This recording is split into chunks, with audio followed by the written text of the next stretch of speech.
Peace.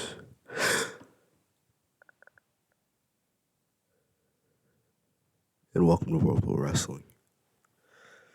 Today we have Vengeance Day, NXT Vengeance Day versus Collision. And I'm just going to jump straight into this. I started going over a few matches already to save myself time. Because my last video, I got very caught up on like the first couple of matches. Braun Baker and Baron Corbin. I call them the Bastards. Apparently they have a name, but I didn't recognize what the name was. Versus Trick and Mello. The storyline really saved this match. Versus Kingston and Brian Keith, which was the superior wrestling match. But let me tell you why the point is going to Vengeance. Is that I believe that a cohesive Baron Corbin leading a young Braun Breaker to victory can beat Trick and Mello, where Trick is gullible, naive, and self-absorbed, and Carmelo is a little bit more experienced and has never, ever gotten the kind of reception that Trick Williams gets. Ever. Kingston and Brian Keith had a great match, but they had a great match where Brian Keith put in all of the work, all of the offensive, the majority of the offensive, and then came up with a loss, and they gave him a contract. If I was Brian Keith, based on how they've used you for the past month, I would have gotten the fuck out of there. I would have went to TNA, back to Texas, or I would have said, can I go to Ring of Honor instead? Something like that, where you can be a star. They're going to job him out. They're going to work him like a horse. They're going to job him out. And that's what a lot of this was today on the not the TNA side, the AEW side. Gacy versus Dijak. The point went to Braun Baker and Trick Williams with their wives. Gacy and Dijak was an absolutely incredible match. I was watching this match and I was like, I see it in Joe Gacy. Like, I see why Joe Gacy. Him by himself on his own doing his thing, I see why Joe Gacy. And Dijak picked up the victory. And I don't think this is over between the two of them. God. Versus Bryan Danielson and Hechicero. Great match. Bryan Danielson should have lost. And this seemed to be an issue with him winning because it was kind of bullshit. They really hyped up the Hechicero guy to have him lose to Bryan Danielson. Just like they hyped up Brian Keith to have him lose to Eddie Kingston. It's all bullshit. Like, you already know how I felt about it. I'm not going to get into it. The same way I feel about Latinos wrestling Latinos, black wrestlers wrestling black wrestlers getting squashed. I feel the same way about Latino wrestlers having to take L's, having to take squashes to white guys that they are way more fucking talented than. Daniel Bryson reminds me of like that ex-Nazi grandpa who just always wants to arm wrestle for some reason. What kind of match versus the Outrunners? Sad Kid versus two happy guys, and the Sad Kid won. Point went to Gacy and Dijak. Hook, Sad Boy. I pray that you feel better, buddy. Let's move on to like some real shit. Mark Briscoe had a promo. House of Black cut a promo against him.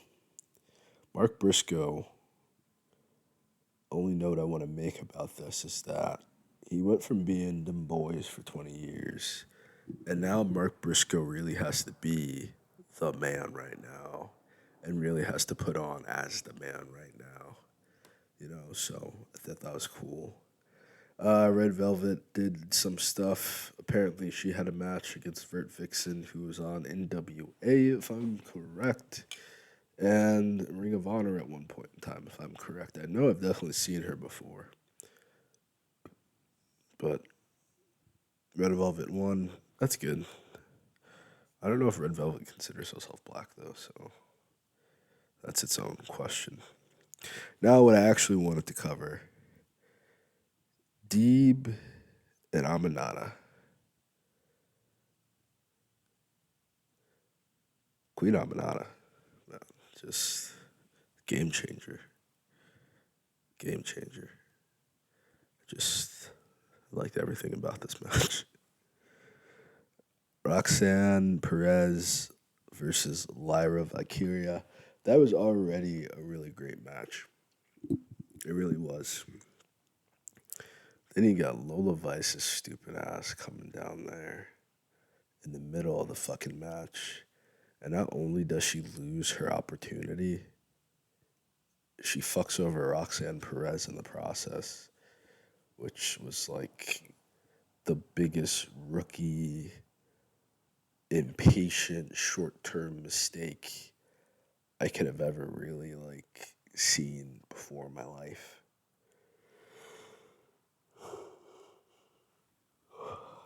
I was originally going to give the point over to Vengeance Day. This was before I had rewatched the Deeb and Amadana match. Serena Deeb for in a fatal four way against Roxanne Perez, Lila Vicaria, and Lola Vice. Serena Deeb wins. I would say Queen Amanada, the same situation, probably loses. But losing to Serena Deeb isn't as bad as being fucked over by Lola Vice. So I got to give that point over to Deeb and Amanada. Amanada really be pulling out these like clutch victories for AEW. Even though she be losing, she be on it. Kind of out of sorts here. Okay. I can compare the hook squash match to the Obafemi and Dragon Lee match real quick. And I will do that by also adding in the swerve. We're going to put Obafemi right now versus Dragon Lee. That's one opponent. Versus Hook and the Outrunners. Versus Swerve versus Adam Copeland. Versus Moxley. So that's like a 1v5 right now that Obafemi has to come on against right now versus Collision, just so I can even this out in my notes. I'm actually gonna no, it's 1v5 is too much. I only have one more match on the Collision side anyway, and that's the 6-man tag match. So I'm gonna do Hook and Oba with the Briscoe promo and the House of Black promo. I'm gonna do the Swerve and Moxley promo versus Ilya and Trick, and then the 6-man tag teams versus each other. The main event versus OTM and Angelo. So let's start with Oba. They said he was wrestling for less than a year. This is like some Francis Ngannou shit. 6'6", 300 something pounds, and moves like a big guy, but moves like a big guy that knows that he's big. Grounded, centered like the earth. Dragon Lee didn't really stand like a single chance here. The Hook versus the Outrunners, that was some bullshit. That was some total bullshit. And let me tell you why. They didn't give the Outrunners any offensive, any nothing. Like, they didn't even get their name right. I would fucking quit. I would walk the fuck out of there if I was them. But the Outrunners, that's probably why the Outrunners make way more money than I do. If I was utilized like the Outrunners or Brian Keefe were utilized, I would find a different promotion to work with. Cause it's like Brian Keith isn't even 50-50. Like they've just straight up jobbed him out, straight losses. At the same time that they made they pulled the rankings back. So that was like told they fucked Brian Keith over for real. You know, it's like how they did Booker T when he first came over to WWE. They're like, Booker T, who? Brian Keith was like the biggest thing in Texas wrestling. Known as a badass in Texas, known as an ace in Texas wrestling. And they put him over to job to fat white guy, skinny white guy. I just, I can't blame the black wrestlers because they're just kind of, they have so much power, but so much power. And the alternative is not getting paid to do what you love. But pro wrestling is like racist as fuck. Wrestling itself is extremely fucking racist. But pro wrestling, the fake shit, is like even more fucking racist. Mark Briscoe genuinely got the crowd over. House of Black exposed why Aleister Crowley never got over in WWE. This guy has zero personality. Like, he's a tough guy. He's a legitimate tough guy, but he sucks. He sucks. Like, Obafemi would beat your ass. Obafemi would beat up every single member of House of Black, including Brody King. Maybe Brody King would put up more of a fight because he's more experienced. But that means that Brody King should be the leader just like he was in his own faction. I don't understand how you go from being the leader of your own faction. Tony Deppen is over at MLW or GCW. Frickin' Danny Garcia is right the fuck there. He just wrestled against you and beat you the other week, I believe. What was the point? What was the point of going over there to be number two to freaking Aleister Black? And he's doing the same thing in AEW that he did on freaking WWE. Like, he's just proving the point. He didn't learn anything. I think they're really insistent on like this House of Black gimmick. I don't think it's helping Buddy Murphy, who otherwise would be a very like palatable champion. I could see Buddy Murphy going for a TNT champion. I could see him like competing for the FTW champion or being on a real tag team and having some gold around his waist. Like, he's being held back by Aleister Black. And I think it's hard to like acknowledge that because Aleister Black is very talented in the ring, but he's not talented at the things that makes a professional wrestler. So because of that, Obafemi has just taken out Dragon Lee, taken out Hook, taken out the Outrunners, took out all of House of Black, and took out Briscoe. That's a 1v8 right there. And Obafemi just smashed everybody. There you go. That's how you put over a black talent. Try that sometime. Ilya Dragunov versus Trick Williams. Whew. This match sucked. This match was trash. And it was trash because of Ilya. It's like Ilya didn't play off any type of injury from Rich Holland. He did not try to put Trick over in any way, type, or form. This was just a way to solidify Ilya as the champion and to bury essentially Trick Williams. That they built Trick up to seem like such a great talent, such a wah, and then they just completely shatter any hope or dream of him winning.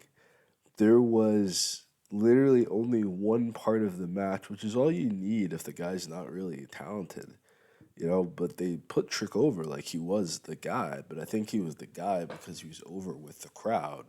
I don't think he was the guy because he was necessarily ready, which is fine. He should have still had his moment in the sun, but I don't think Carmelo Hayes helped him at all to prepare properly for this. I felt like the plot was in at the mere mention of him becoming a champion.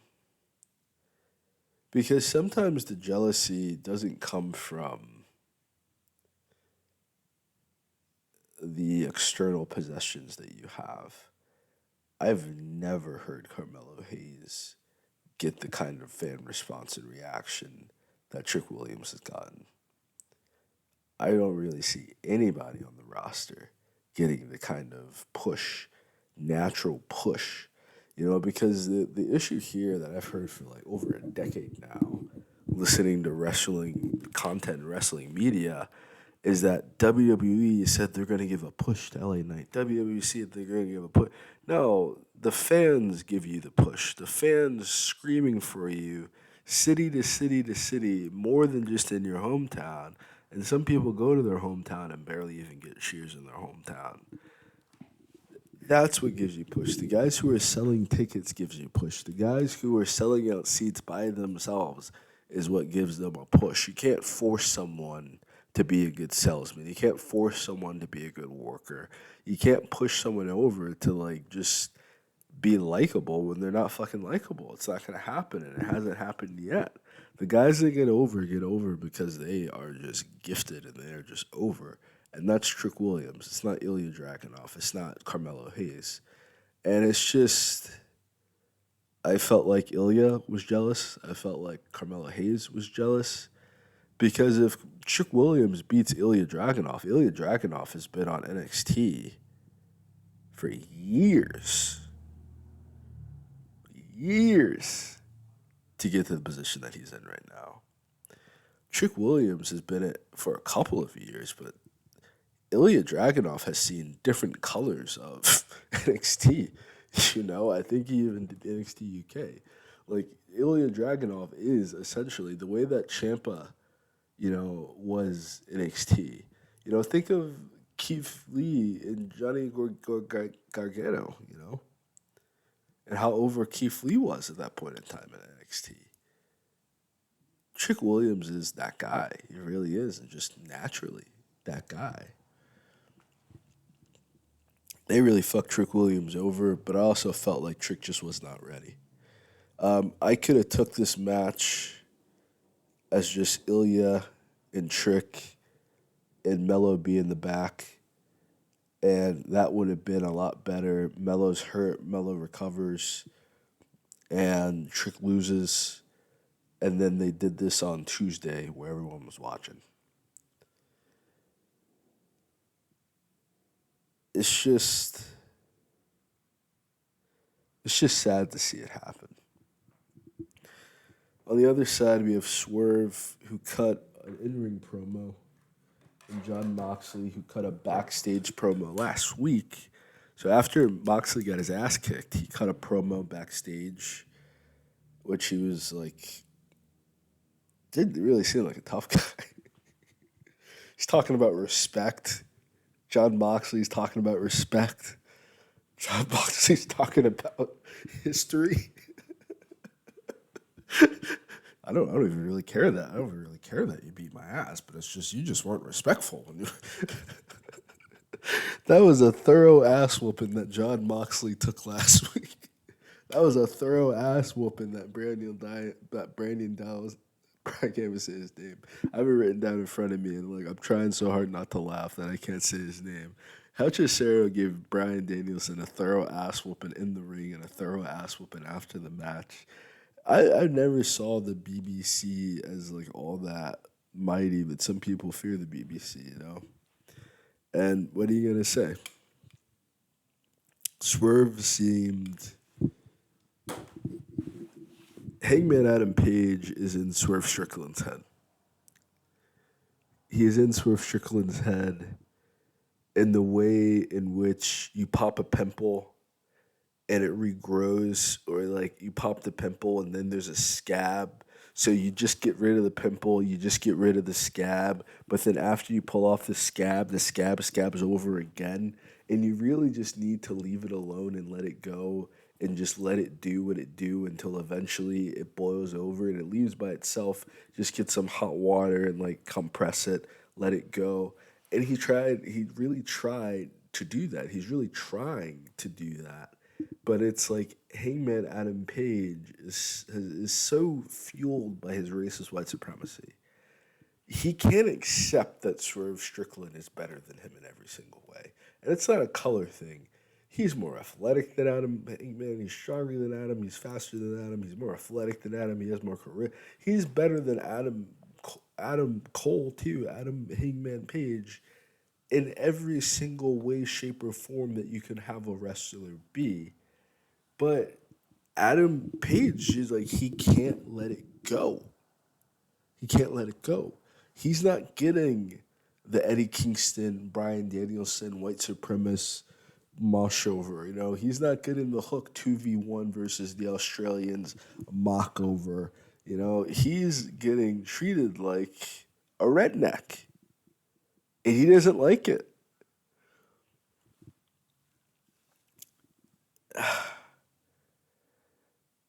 I don't know, but I feel like Trick Williams overcoming his situation, which he can do, and Trick Williams coming back from this with his head held up high, I feel like that's going to put him even more over, just going match to match, giving it his best, and trying to just stay on the crowd side because they want to cheer for him. They want to see him do well. So because of that, because of the hope of another match between Trick Williams and that title, he still needs more time in NXT. Probably just leave SmackDown alone and earn your way to SmackDown by yourself. You can't earn your way to SmackDown on the coattails of Carmelo Hayes. If you want to be your own man, you need to let Carmelo Hayes go. You need to go your own pathway and figure this out a year from now. Don't rush into a match with Carmelo Hayes. That's all I'm saying. Let the beef with Carmelo Hayes simmer. Let him go to SmackDown. You focus on your thing and let him come to you. And when he comes to you, just be ready. So I can't give two promos the same respect as I would a real match. But I don't like what happened to Trick Williams. All right. OTM and the D'Angelo family versus Garcia and FTR and the patriarchy. And I think it comes naturally that I'm going to give this to Collision.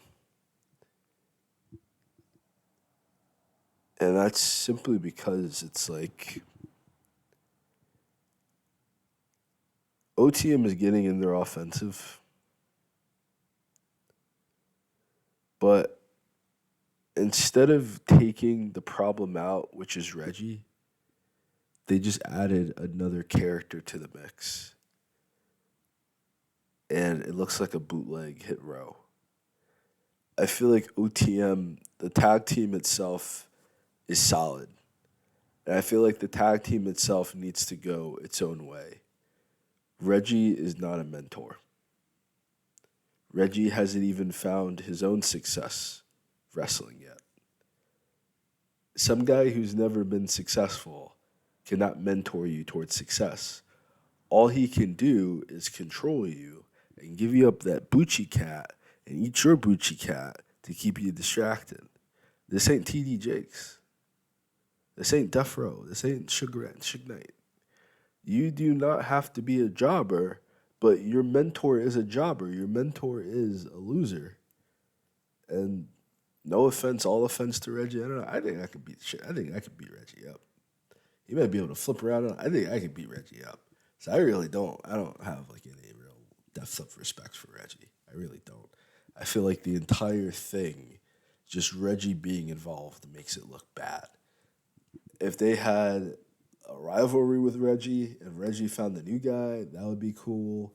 But OTM after tonight, if Mello is gonna turn on Chick Williams and they have been over, they have been winning and they have been up. They literally got to the finals of a tournament together. They very easily could have made this tag team work. If Trick Williams and Carmelo Hayes are gonna break up, there is no way in fucking hell you're gonna expect me to believe that Neiman Bronco and Lucian Price need Reggie or this. Just take the chick and go. Do that. Leave Reggie on the corner. Take the girl with you. Head off. Let the girl say, yo, Reggie, you're the problem. You need to go. and then let the girl manage Lucian. And then you got three new faces. You got one bold, ambitious young woman leading two young men who are at her beck and call, and she just points at who she don't like. Do that. Get Reggie the fuck out of this tag team. You are killing two fucking tag champions. You're killing two guys that should be fucking champions.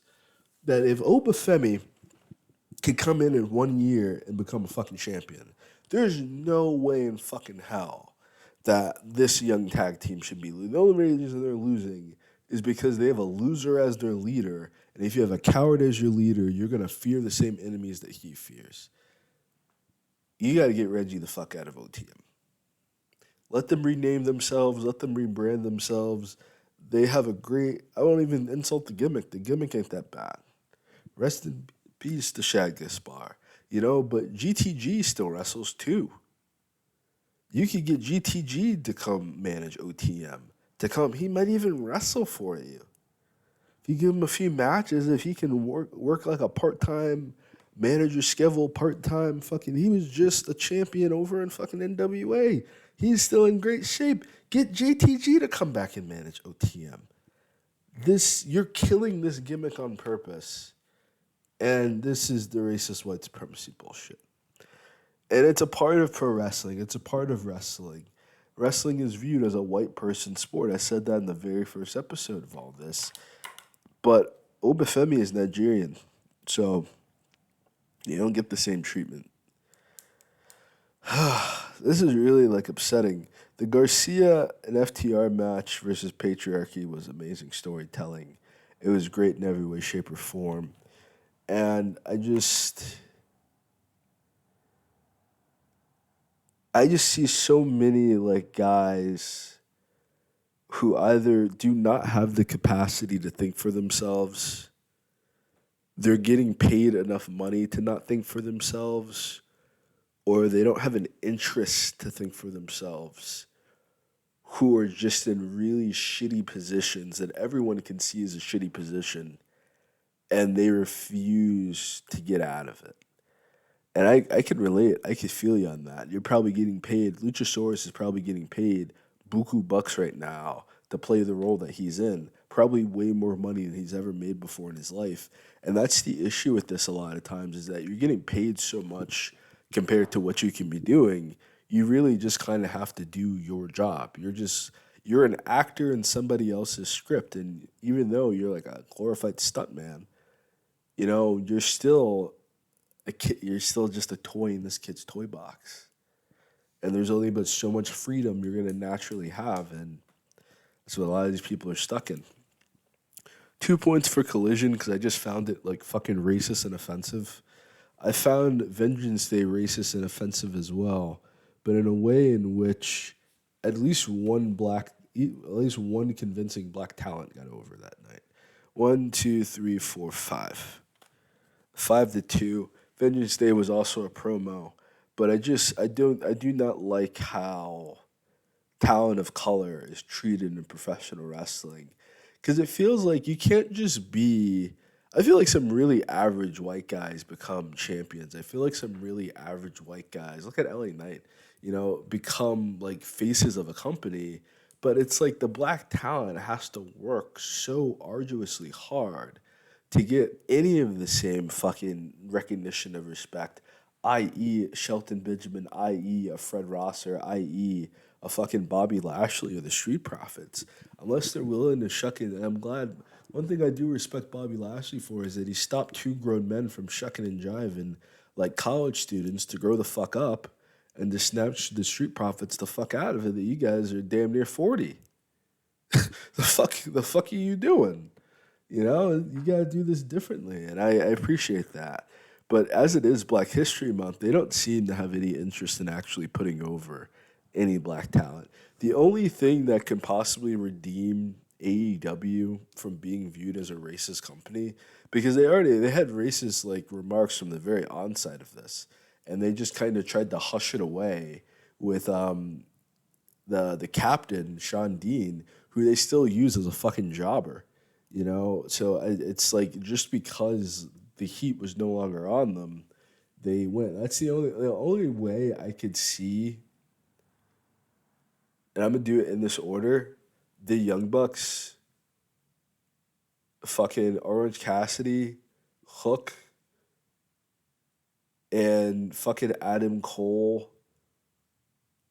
and Christian Cage actually being one of your champions is if you were a racist white supremacist.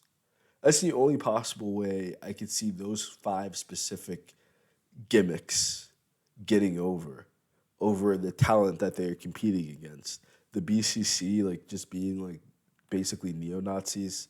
Like, maybe they could figure it out. Maybe I'm just seeing things the way that I put that. Maybe I'm just seeing things coincidentally. But I feel like it's a lot healthier as American citizens when people can admit their beliefs and come out with how they feel about shit rather than trying to lie and trying to pretend and then behind closed doors, this is some Aryan Brotherhood bullshit. You know, that's all I'm saying. A lot of racist ass people try to say, I'm not, it's like a fat guy trying to say he's not fucking fat. I'm just big boned. I'm not a racist white supremacist. I just believe that everyone else is inferior to white people. That's it. I'm not racist though. That's basically how AEW comes across to me versus like WWE. I feel like in WWE I kind of expect the oppression. I expect the stratified bullshit because I can see how the white talent gets treated. In AEW, it makes no fucking sense to me who wins or loses because they have like 5'5", 100-pound white men going against grown ass men and winning in completely non convincing fashions at times. You know, Darby Allen has like a really cool roll up, but if Daniel Bryan is gonna kick out of Hitchisiro's like roll up that he just put on Collision, no one should be fucking getting put out by the Last Supper. It's just completely unbalanced and it doesn't make any fucking sense. The people who are over in AEW and the people that are not. I'll just quickly go through my list. Kingston should have lost to Brian Keith. He should have put him over. Daniel Bryan should have lost to Hechicero. Should have put him over. Red Velvet, I don't know who Vert Vixen is. I literally have who? Question mark? Vert Vixen? Deep should have beat Amanada. That's convincing. Swerve and Adam Page shouldn't even be a thing right now because this is exactly what Lyndon B. Johnson said. Is like you're trying to put the lowest white man above that. Swerve Strickland is literally your best talent. He has nothing to prove. It's not just I'm trying to repeat the promo. It's like he literally beat the guy 2 out of 3 times. He lost. How many guys on Collision? The Outrunners, for instance, the Outrunners have lost damn near every match that they've had. When are they gonna get a rematch instantly against the guy that they lost against to make sense of this big of a deal about it? Brian Keith has lost every match he's been on. Where does he get to put his foot down and say, "Oh, I want a rematch"? I didn't. No, you lost. You lost every single match. You say, "Oh, you can't beat me without the mogul embassy."